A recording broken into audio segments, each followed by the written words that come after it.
আসসালামু আলাইকুম। সবাই কেমন আছেন? কি অবস্থা? দিনকাল কেমন কাটে? মা গো মা,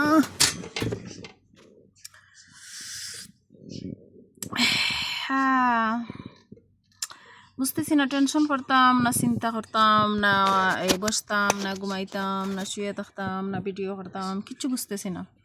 সুন্দর সুন্দর জায়গা থাকতো আমার আশেপাশে, জায়গাগুলোতে গিয়ে ভিডিও করতে পারতাম, তাইলে ভালো ছিল না? কিন্তু যাওয়ার কোনো রাস্তা নাই, কি করব কিচ্ছু বুঝতে পারি না। এখানে বসে বসে আজকে যে দুঃখটা বলবো আপনাদের কাছে, সেই দুঃখটা হয়েছে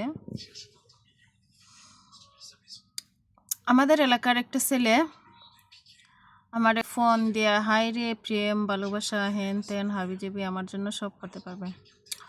পরে আমি ভাবলাম যে আচ্ছা, এলাকার যেহেতু একটু খোঁজখবর নিয়ে, এত যখন পাগলামি করতেছে দেখি খোঁজখবর নিও।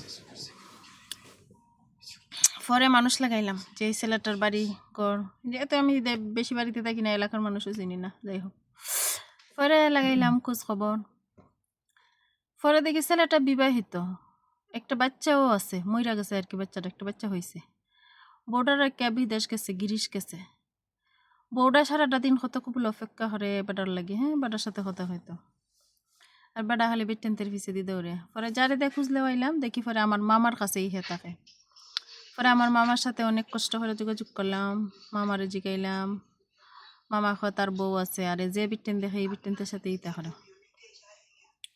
ছি ছি ছি ছি, অত নষ্ট বেড়ায়। অথচ তুমি যদি কোনো পুরুষরে তাই শখের পুরুষ বানাইলাও, যে হাজব্যান্ড হোক, প্রেমিক হোক, বিশ্বস্ত যে আমি তাকে বিয়ে করবো, এরকম যদি ডিসিশন নেও, তখন দেখবা ওই পুরুষের কাছে আর তোমার জন্য কোনো সময় নেই। কিন্তু কুত্তা বিলাই মেউসা ওই রকম গিয়া কুত্তার মতো গিয়ে হইরা থাকবো অন্য বিটেনদের দিকে, একটু কথা হইবার দেয়। এই যে বেটাটা কতটা দিন আমার পিছে দিই, 6 মাস আগে মনে হয় আমি ব্লক করছি, আজকে ওই জন্য মনে হয়েছে, আজকে আবার আমার পেজের মাঝে ফোন দিছে, আমি চিন্তাই পারছি না। পরে আমার একটা মনে হয়েছে, তুমি আমার ফোন দিচ্ছ কেন? যার লাগে যার মিলি যায় তারে যে চাল্লাখানি মাঝে কুজাবার করে, আমি তোর কোনো বউ আছে বেতে, তোর নামারে কিলাখান কুজাবার খরচ তোমারে আমার ভাল লাগে, আমারও তোর খেনে ভাল লাগে, তোর বউর মাঝে কি নাই, আমার মাঝে যা আছে আমার তোর ভাল লাগে, তোমার চেহারা সুন্দর, আমার লুবির গড়ে লুবি উষ্টা মেরে বললাম ফুরে কেন থেকে এই সুস্তুন, আমার চেহারা সুন্দর, তোর বউরকে ক্রিম টিরিম লাগা সুন্দর হইব না, নারকেল তেল লাগা, আমি তো ক্রিম টিরিম লাগাই না, নারকেল তেল আর বেশ দিন লাগাই, তো তোর বউরও লাগাই সুন্দর বানা না গীতে শান্তি দেবী টেন্টে শুকে রাখলে 40 বছরের নারী 12 বছরের হইয়া যায়। তো শখের পুরুষ সবসময় বেতাল্লা হয়, সমস্যা, বড় সমস্যা।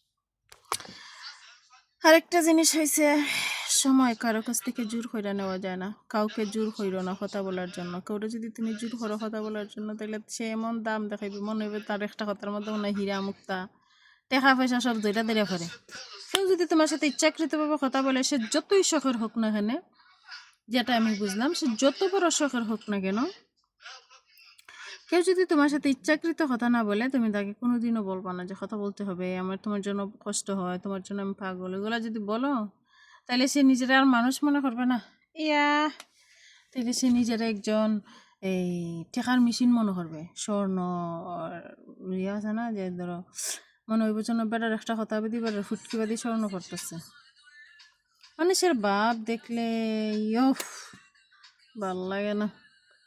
কিন্তু আমি এমন একটা মানুষ, আমি যার একবার মনে জায়গা দেয় তারে আমি চাইলে আর দূর করতে পারি না, এটাই আমার বড় সমস্যা। এই এই দুর্বলতাটাই মানুষ আমার কাছ থেকে নিয়ে হচ্ছে আমার এত এত কষ্ট দেয়, আমার আর ভাল লাগে না। তবে একটা কথা, এই শখের মানুষের অনেক দাম, প্রচুর দাম।